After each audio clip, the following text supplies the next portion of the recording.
देख भाई, adjoining diagram tilted right circular cylinder with base diameter 7 centimeter contains a liquid.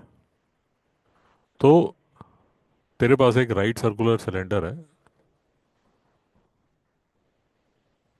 With base diameter 7 centimetre. उसका जो diameter है वो 7 सेंटीमीटर है।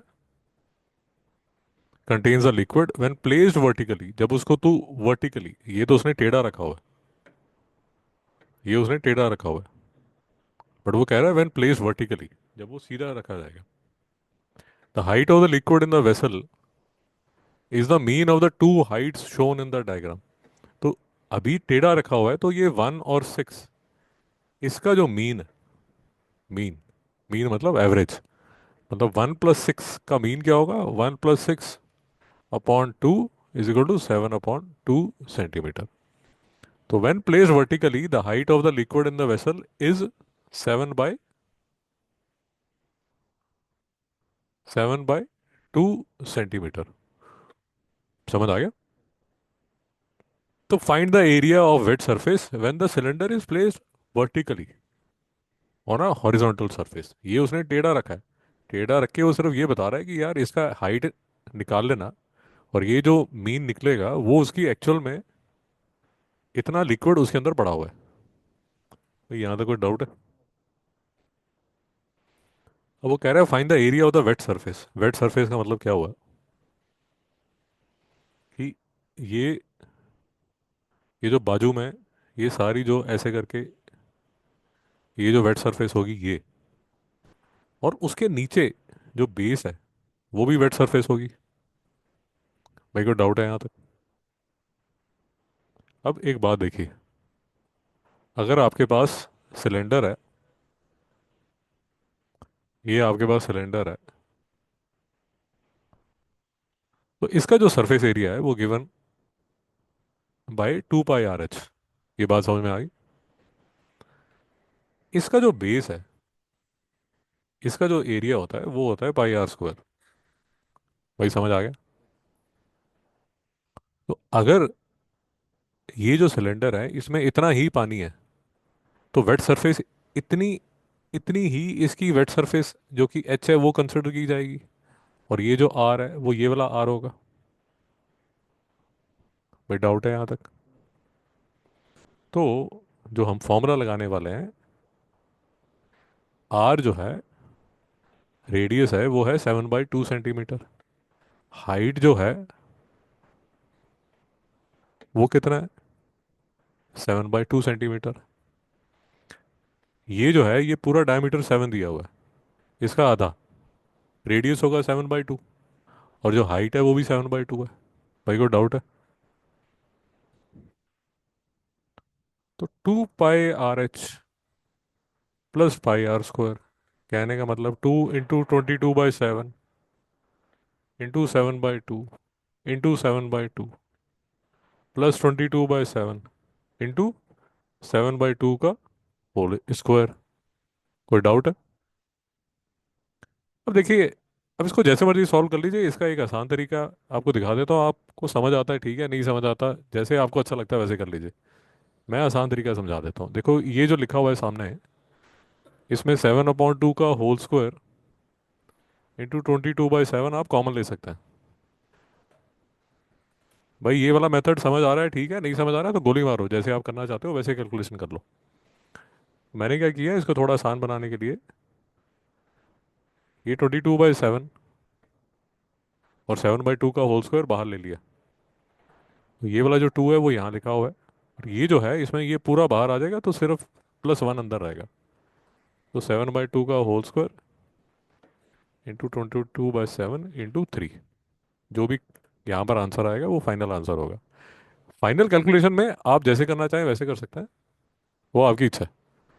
ये देखिए, 3.5 सेंटीमीटर रेडियस ले लिया, हाइट जो है 3.5 सेंटीमीटर ले लिया, wet surface area 2 pi r h plus pi r square. जनता इसको ऐसे भी कर देती है, पाई आर कॉमन ले लिया, अंदर 2h+r लिख लिया, फिर कैलकुलेट कर लिया, फाइनली कैलकुलेट किया, ये इसका आंसर आ गया।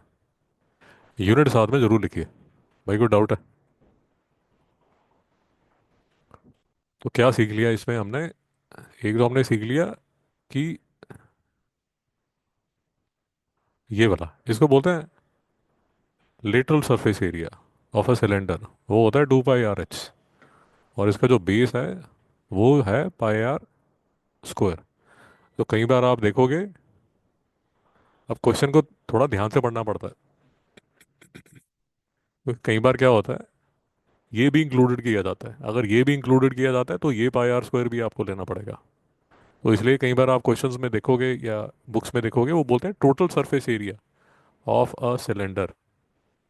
तो वो क्या होगा? 2 पाई आर स्क्वायर, ऊपर और नीचे का r square, pi r square plus 2 pi r h. भाई समझ आ रहा है? अपने आप इससे बातें कर रहा हूँ। टोटल सरफेस एरिया कई बार ऐसे लिख देते हैं कि ऊपर का पाई आर स्क्वायर, नीचे का पाई आर स्क्वायर प्लस जो उसका लेटरल है 2 पाई आर एच वो वाला। बट आपको स्पेसिफिकली देखना पड़ता है कि प्रॉब्लम में ऊपर वाला पाई आर स्क्वायर चाहिए भी या नहीं। जैसे इस क्वेश्चन में नहीं चाहिए। ओ भाई समझ आ रहा है? अपने आप से बातें कर रहा हूँ मैं।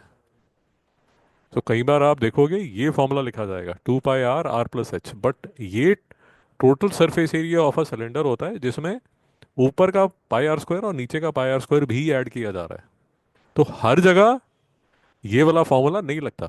आपको ध्यान से देखना पड़ेगा कि कौन सा फॉर्मूला यूज हो रहा है। बैल की तरह काम नहीं करना। भाई साहब मस्त नींद आ रही है आपको? बढ़िया। रोज आते हैं सर बालक आधी नींद में मेरे पास। आप पहले नहीं हो। खड़े हो जाओ और खड़े खड़े होके पढ़ो। बढ़िया नींद आ रही है, मेरी आवाज़ बहुत मधुर है। कल ये मस्त सो के गया। वो दीवार के साथ खड़े हो जाओ, दीवार के साथ। हाँ। कोई प्रॉब्लम हो तो डैडी को बता देना, वो मेरी क्लास में खड़ा कर देता है मुझे पागल।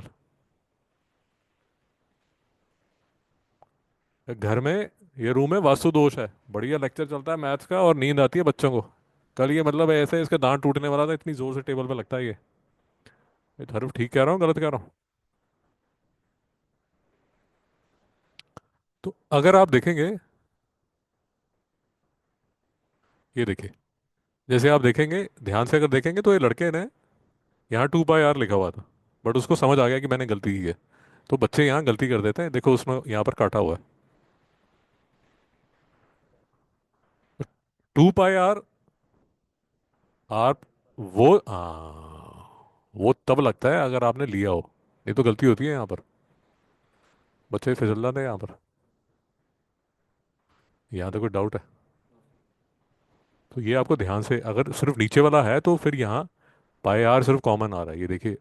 वो लड़के ने ठीक टाइम पे पकड़ लिया अपने आप को। पाई आर 2H+R और फिर उसने कैलकुलेट किया। भाई समझ आ गया? आपको क्वेश्चन समझा दिया, उसमें जो गलती है वो भी समझा दी।